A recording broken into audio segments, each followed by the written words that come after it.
দেখে যাও দেখে যাও আস্তার দিয়েছি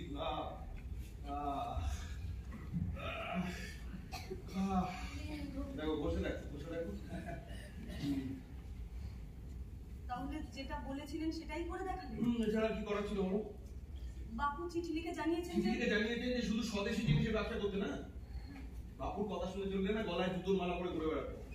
তাতে কি? তাতে কি মানে? ব্যবসা করছি কি জন্য? রোজগার করার জন্য। এই সমস্ত কিছু ব্যবসাতে না আমাদের কোনো উন্নতি হবে না। কে বলেছে তোমাকে উন্নতি হবে না? গান্ধী পরিবারের লোক বলে আমরা কি এমনই অভিশপ্ত যে বিদেশি কাপড়ের ব্যবসা করলে ভিক্ষের সরা হাতে গিয়ে রাস্তায় গিয়ে দাঁড়াতে হবে আমাকে? বিদেশি কাপড় বাজেয়াপ্ত, এ তো মজুতদারি। এই বাজেয়াপ্ত মজুতদারি বাপুর কথাগুলো আমার দিকে ছুঁড়ে মেরো না। বলবো না, কিন্তু এই যে এত কাপড় চোপড় এনেছেন কোথায় রাখবেন মজুত করে? গত 15 দিনে এই নিয়ে আমার অনেক কথা হয়েছে, অনেক তর্ক করেছি, আলোচনা চলছিল। তোমার মা ঠিক সময় টাকা পাঠিয়ে দিলেন, কাপড়গুলো আমরা বাজার থেকে সস্তার দামে পেয়ে গেলাম। বাপু একটা চিঠি লিখে পাঠালো, তুমি দোনামোনা শুরু করবে। তা বাপুর চিঠিকে আপনি কোনো গুরুত্ব দেবেন না? কেন গুরুত্ব দেবো কেন? তুমি ব্যবসা কি বোঝেন? বাজারের ওঠাপড়া সম্পর্কে কোনো ধারণা আছে তারা? কিচ্ছু জানেন না। উনি শুধু পানি বিতরণ করতে জানেন, এটা করো না ওটা করো না। খালি পেছনের সিটে বসে থাকবেন আর সামনে ড্রাইভারকে নির্দেশ দিয়ে যাবেন, ওদিকে যাও এদিকে যাও সোজা যাও। কোনোদিন আপনাকে কোনো বিষয় আমি তুমি বুঝতে পারছো না কেন টাকা পয়সাটা বড় নয়, বড় হলো আত্মমর্যাদা।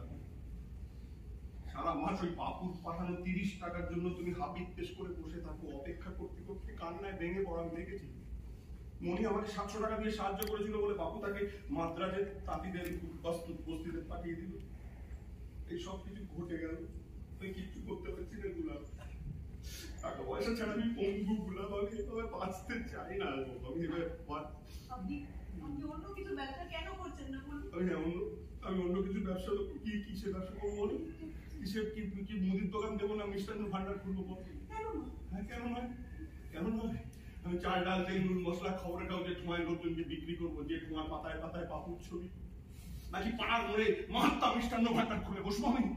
আপনার বাবা সেটা কেন ভুলতে পারেন না? তুমি বা কেন ওনার উপদেশ শুনে স্বদেশী ব্যবসা নিয়ে আমার উপর বক্তৃতা দাও?